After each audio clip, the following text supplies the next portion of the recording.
Today we're going to take a look at how to access the Follett Shelf ebooks. I need to start with a school library page by going under Students. We're going to do the elementary library page. Click on eBooks tab. And from here I see the Follett Shelf ebooks in the left top box.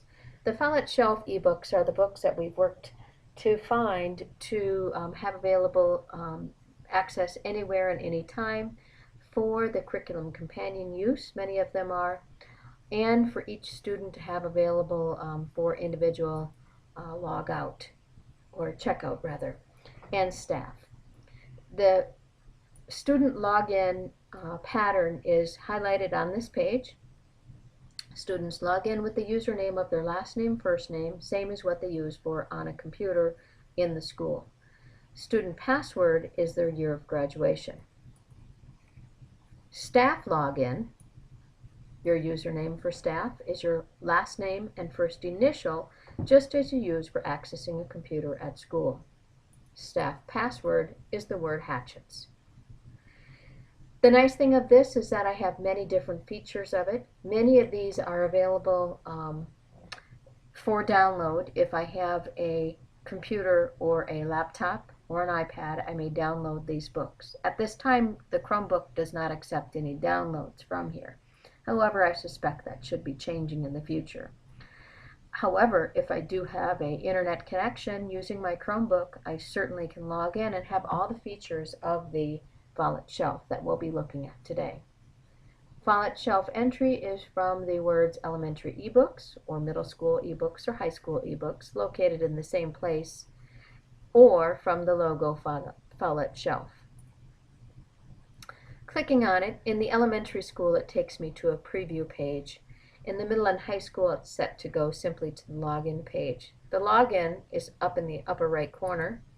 If I click on that, following the pattern that you saw from the library page, I can log in, and this is what the page looks like.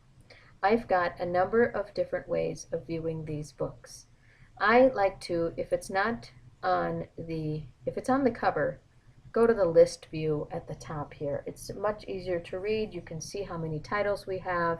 You get much more information much quicker and easier. I can also resort the list alphabetical order or reverse alphabetical by title by simply clicking on either of these. This says we have 67 titles. However, we're going to go a little bit later up to the digital resource links up in the upper corner here, because there are another 30 titles in there that are not reflected in this number. Searching, I can search for books simply by putting in the title here, but with 67 titles, the chances of knowing exactly what we have, you may or may not know. Much different than our library collection, where we have a much greater collection at this time. However, that will be changing as we go with the 67 titles. So you're best off to go and search by the searching terms here. One of the easiest ones to use is the genre term. So if I know that I want a graphic novel, I click on graphic novel, and it shows that we only have one graphic novel at this time. However, that will be changing. If I click on clear all, it takes me back to 67. I could also do series, which I don't believe, oh, it does show some series in here. So it gives the series title in some of these, but we obviously only own this one book within this series at this time. So there's a number of different ways to mess around with this. I can also search by Lexile. So if I use the slide rule and adjust my Lexile, I can see different titles. Adjusting at 320 to 750 Lexile numbers, it takes me down to 14 titles. Some of these titles in here are were purchased with the curriculum companion in mind, and some use as a text exemplar with full classroom support. So that might be why some of these titles are a little high in terms of Lexile scoring. Looking at the titles, how do I know what we have? One of one is one book for one person to use and view at one time. So if I open this book being logged in, no one else will have access to log into it. No, the same as if I take a book off the library shelf and look at it for you to look at it up close, you will need to wait till I'm finished with it also. The book below it says 4 of 4, so that means we own 4 copies of this book. Here's one that's actually checked out at this time, 4 of 4 again, but this is one here, unlimited copies. These with the unlimited copies is the biggest reason why this is the most beneficial system for our school to be using. Unlimited copies means that you can have this book open and up on the smartboard screen, showing your students you're logged in as the teacher, making highlights, talking about this book with your students at the same time as each student with an iPad or a Chromebook or in the computer lab sitting and looking at these books. So that is the largest feature of this. Now, as I'm logged in with a laptop, I have the full feature of the table of contents of the book. I can also hop around that way. I can also do a search. I can also highlight. So I'm going to go to the title page here. Notice a ebook has the same books, same pages as a physical copy of a book. So if there's a blank page after the title, there's a blank page in the ebook. Highlighting. If I click on highlight, I can choose my highlight color. And then I just highlight on the text, and this highlight will remain in this book as long as I leave it in there. If I want to add a note, I click on the notes, add note, and give it a title. I might also want to put the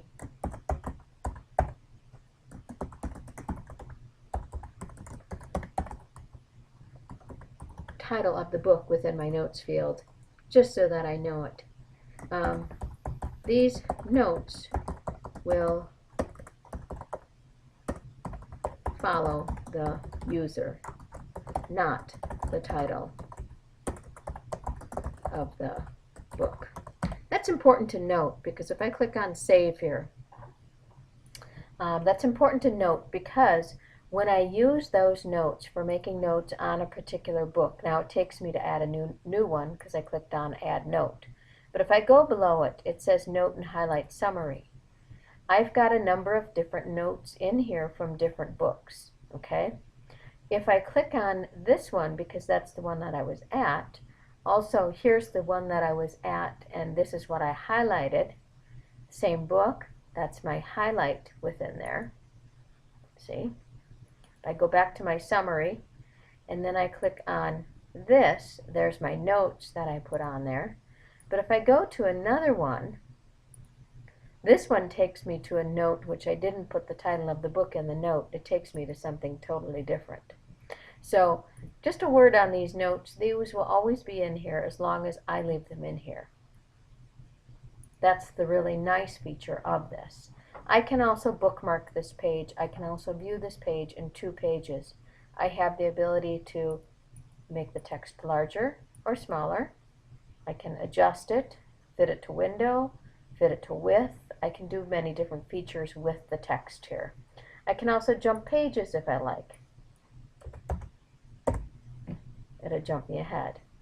This particular book also has the read feature is highlighted, so I can have the book read to me. 34 Tales of Greek Mythology, I don't know, sir.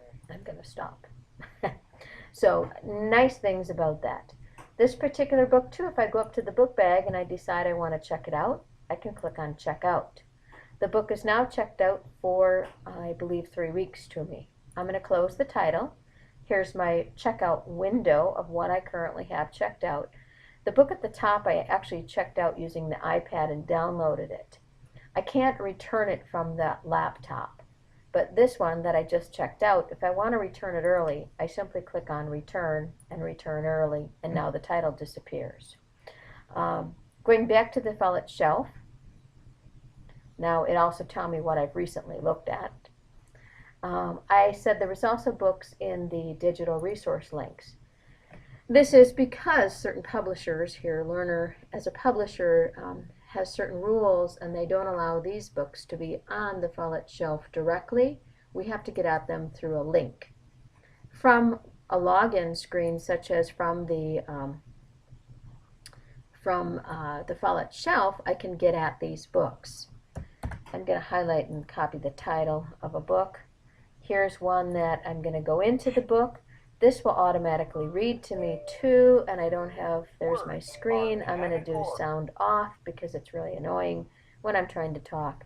This has got many different neat features, fun, quizzes, tools, the read to you feature. This is really a nice thing. These work in the iPad, however, you need to go and download the Learner Digital Book app and come to the library to get access with the iPad. With the iPad, you can get at these particular books from the